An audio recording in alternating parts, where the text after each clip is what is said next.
Hello friends, good evening. आज की कहानी भी सच्ची घटना पर आधारित है, जो एक अलीगढ़ के रहने वाले व्यक्ति की है। एक परिवार था जिस परिवार में 5 बहन-भाई थे, जिनमें 4 बहनें थीं और 1 भाई था। भाई अकेला होने के कारण वो सोचता था कि सभी मुझे बहुत ज़्यादा प्यार करते हैं और करते भी सभी उससे बहुत प्यार थे कि क्योंकि वो इकलौता बच्चा था। पढ़ने-लिखने में भी ठीक था और उसके पापा का जो बिज़नेस था, वो एक फ़र्नीचर का बिज़नेस था। उनके यहाँ पर लकड़ी के सभी फर्नीचर्स बनाए जाते थे और बहुत अच्छा काम था, बहुत मोटा था, बहुत पैसे वाला वो लड़का था। तो उसे कोई कुछ कहता भी नहीं था क्योंकि वो कोई ऐसा काम कर भी नहीं रहा था जिसके लिए उसको बार-बार रोका-टोका जाए।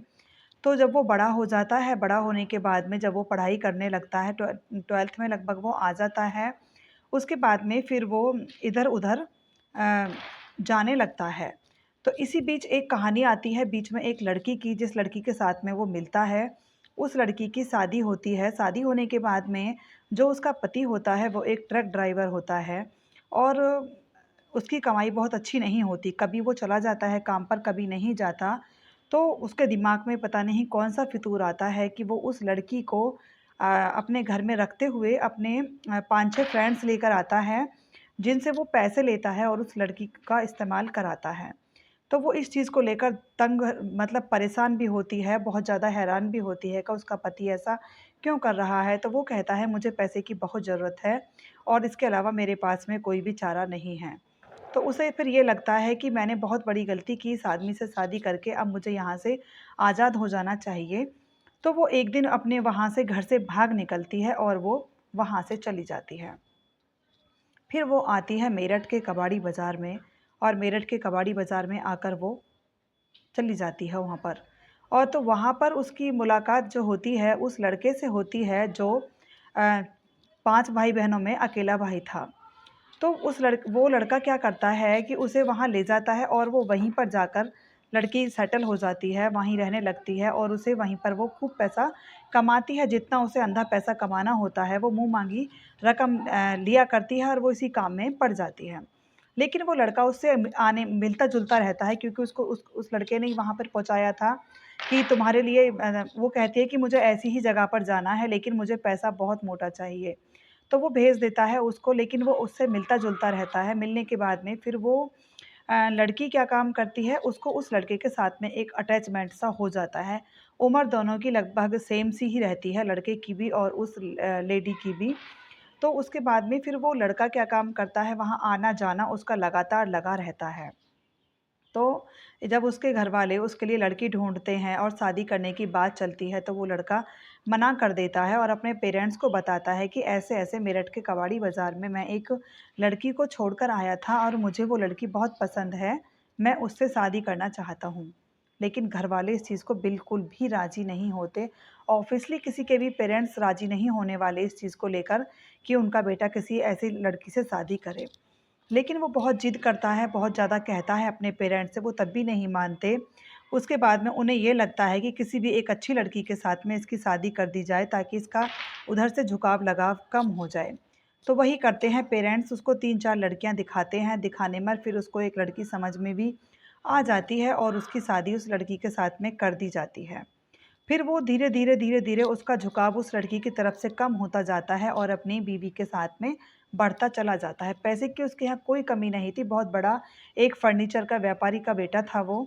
उसके यहाँ बहुत अच्छी उसकी दुकान चल रही होती है, तो वो उस लड़की की मदद पैसे से भी किया करता था। वो उसको बहुत रईस बना देता है कोठे वाली लड़की को और फिर उसके लिए एक मकान भी खरीदता है और उस मकान में उसको रहने के लिए वो बोल देता है। तो वो उस मकान में बहुत आराम से, बहुत इज़्ज़त से रहने लग जाती है। उसके बाद में फिर एक लड़की आती है। आने के बाद में फिर उसके एक बेटी पैदा होती है और बेटी बहुत मासूम छोटी-सी रहती है। उसके घर में मेहमानों का आना-जाना लगा रहता है, सभी बधाइयाँ देने के लिए आते हैं। जब वो लड़की उसकी 6-7 महीने की हो जाती है, तो एक दिन वो लड़की घर से गायब हो जाती है। गायब होने के बाद में कहीं भी उसकी दुनिया जगह उसकी पुलिस में कंप्लेन वगैरह सब होती है, लेकिन कहीं भी उसकी पता नहीं चल पाता और धीरे-धीरे करके सारे में ढूँढ-ढाँड करके वो उसको लड़की नहीं मिल पाती। और उसके बाद में फिर वो बहुत ज़्यादा परेशान होता है और धीरे-धीरे करके भूल जाता है, जिसने कि जाना-आना छोड़ दिया था लड़की के पास में उस कोठे वाली के, वो दोबारा उसके पास में जाने आने लगता है। और कुदरत का खेल देखिए कि उसके कोई और बच्चा भी पैदा नहीं होता। तो लड़की के गुम होने के कुछ महीने बाद वो उसके पास जाने लगता है। जब लड़की लगभग 12 साल की हो जाती है, तो वो लड़की उस लड़की को पालते-पालते मतलब 12 साल हो जाते हैं और वो उसे मेरठ के सोफिया स्कूल में पढ़ाती है।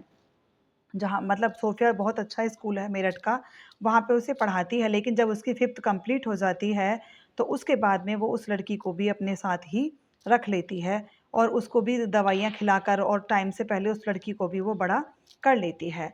लेकिन इत्तेफ़ाक की बात देखिए कि एक जो पुलिस वाली थी, वो उसकी कभी फ्रेंड रही थी।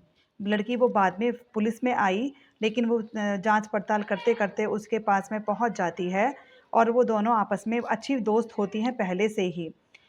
तो उस पुलिस वाली को वो सारी बात अपनी फ्रेंड समझ के बता देती है कि ऐसे-ऐसे वो ये लड़की वो है। उस लड़की का नाम खुशी होता है कि ये लड़की खुशी है। तो वो कहती है पुलिस वाली कि सब बातें तुम्हारी ठीक हैं, उसने तुम्हारी पैसे से मदद की, तुम्हें मकान दिया, तुम्हें शान-शौकत की ज़िंदगी दी, इज़्ज़त दिलवाई और तुमने उसकी ही लड़की को अगवा कर लिया। वो उस लड़की का हाथ पकड़ती है पुलिस वाली और उस लड़की को वहाँ से बाहर निकाल कर ले आती है। बाहर निकाल कर लाने के बाद में फिर वो उसे अपने साथ रखती है, रखने के बाद फिर वो उस लड़के से बोलती है जिसकी वो बेटी होती है कि तुम्हारे कोई भी बच्चा नहीं है, 12 साल हो गए, तुम्हारे और बच्चे हुए भी नहीं हैं, मेरे पास एक लड़की है, क्या तुम उसे गोद लेना चाहोगे? तब वो लड़का कहता है कि नहीं मैं अपने घर में बात करूँगा। जब घर में बात करता है वो, तो वो कहती है उसकी बीवी कोई बात नहीं हम 12 साल की लड़की को भी अपने घर रख लेंगे और वो उस लड़की को अपने घर में रख लेते हैं और उसको बहुत प्यार-दुलार देते हैं। उस लड़की से वो उसकी लाइफ़ के बारे में कोई भी ना तो पूछताछ होती है, ना ही वो लड़की कुछ भी अपनी लाइफ़ के बारे में बता देती है क्योंकि पुलिस उसको इतना ट्रेन कर लेकर आती है, जो पुलिस वाली महिला होती है। उसके बाद में फिर वो जो कोठे वाली लड़की होती है और वो प्रेग्नेंट हो जाती है, उसको भी एक बेटा होता है और वो उस बेटे को लेकर विदेश में चली जाती है। तो ये वाक़या सिर्फ़ उस पुलिस वाली मैडम को ही पता होता है कि उसका एक बेटा है, जो कि वहाँ विदेश में रहता है और वो आज भी उसको लड़के को ये नहीं पता कि वो बेटी उसकी है और वो बेटा उसके पास में उसका ही है। तो इस तरह से वो पुलिस वाली उन तीनों परिवार के बीच की कड़ी बनकर रह जाती है। तो सबसे बड़ी बात यहाँ पर ये आती है कि लड़के स मतलब कोई भी लड़की अगर किसी भी लड़के को पसंद करती है, तो वो जल्दबाज़ी में शादी ना करे।